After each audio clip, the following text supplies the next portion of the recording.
Bonjour. 6e jour de notre consécration à Jésus-Christ par Marie. Consécration par Marie, arche d'alliance. Pour comprendre la thématique de l'arche d'alliance, il faut d'abord comprendre la thématique biblique du chemin. Parce que l'arche d'alliance était faite pour être portée le long du chemin. Le psaume 1, donc dans l'introduction du psautier, dit « Le Seigneur connaît la voie des justes, mais la voie des impies se perd. » Il y a donc 2 chemins. Et Jésus dit « Je suis le chemin, la vérité et la vie. » Si on ne prend pas le chemin, on prend la voie des impies qui se perd. Regardons encore Jésus, quand il est adulte, il va avoir une vie tout en chemin, en cheminement. Et la Vierge Marie aussi, elle va avoir un pèlerinage de la foi.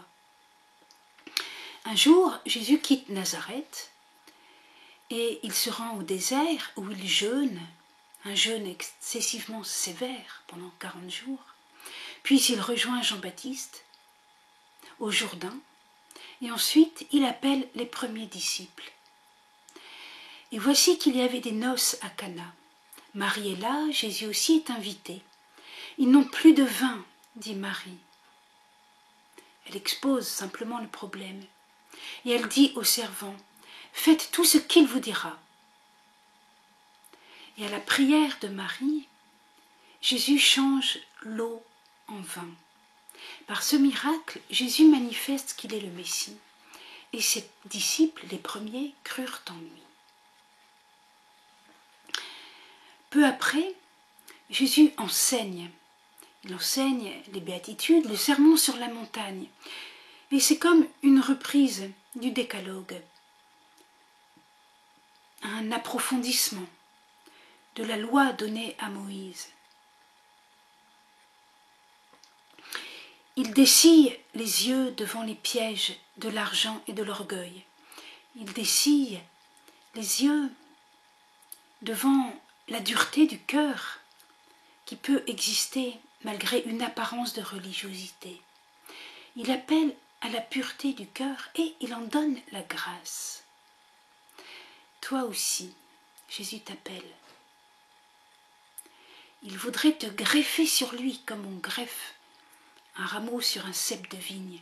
Il voudrait te porter comme un agneau sur son cœur et te reconduire à ton Créateur. Dans l'Ancien Testament, les tables de la loi étaient portées dans l'arche d'alliance, qui était recouverte d'or à l'intérieur et à l'extérieur, et qui avait des barres pour être portées. Donc ces tables de la loi, dans l'arche de l'alliance, préfiguraient la Vierge Marie qui porte Jésus, le Verbe de Dieu, qui apporte la loi nouvelle, une loi d'amour. Non pas qu'il n'y avait pas d'amour dans l'Ancien Testament, mais que dans le Nouveau Testament, l'amour devient vraiment la source, la grâce de la loi. Vous n'êtes plus sous la loi, mais sous la grâce. L'arche d'alliance est le lieu de la présence agissante de Dieu. C'est cela la grâce. C'est Dieu qui agit. Et la nuée de l'Esprit Saint recouvrait l'arche d'alliance.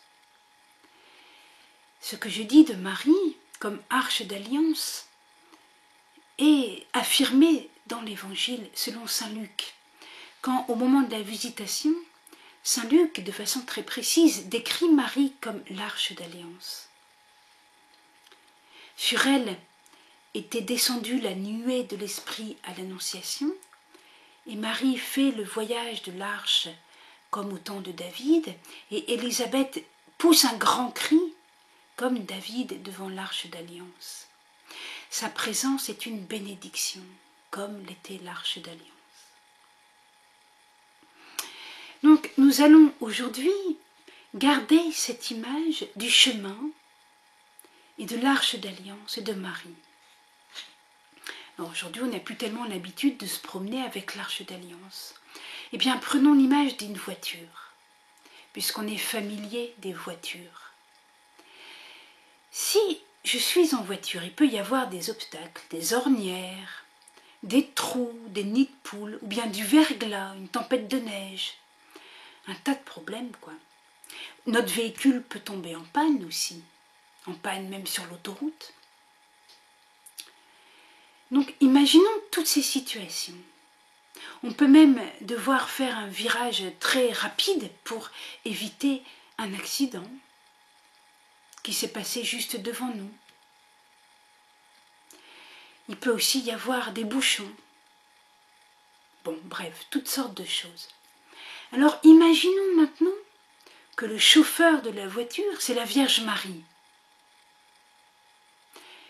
Il y aura toujours ces problèmes, un bouchon, un virage raide à faire pour éviter un accident, une panne à surmonter, une tempête de neige à traverser, des nids de poules sur la route, une plaque de verglas. Mais Marie conduit. Ça nous repose, non? Ça nous met en sécurité. Eh bien, c'est cela le sens de la consécration. Marie passe devant Marie, prend le volant. Cela signifie aussi qu'il y a un but. On ne va pas n'importe où. Marie, elle sait la route et elle sait où on va. Alors, pensons à Marie, et Marie, dans le mystère du Christ, donc Marie, Mère de Dieu, Arche d'Alliance, et Marie dans le mystère de l'Église.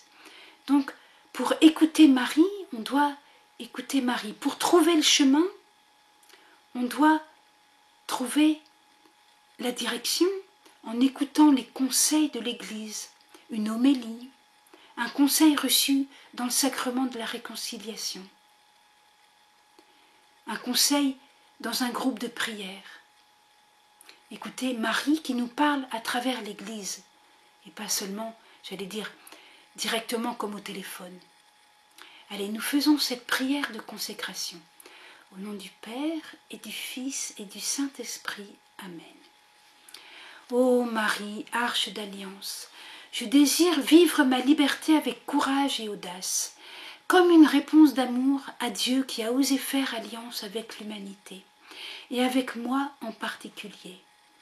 Ô Marie, avec toi je veux accepter pleinement d'être en chemin, de progresser, de respecter le temps nécessaire, de respecter le rythme de mes proches, leur itinéraire et leur espace. Ô Marie, je veux marcher pour toi, car tu me conduis à Jésus. Ô Vierge Odigitria, ce qui signifie qui conduit. Ô Marie, je souhaite m'orienter par toi, par la sagesse de l'Esprit Saint.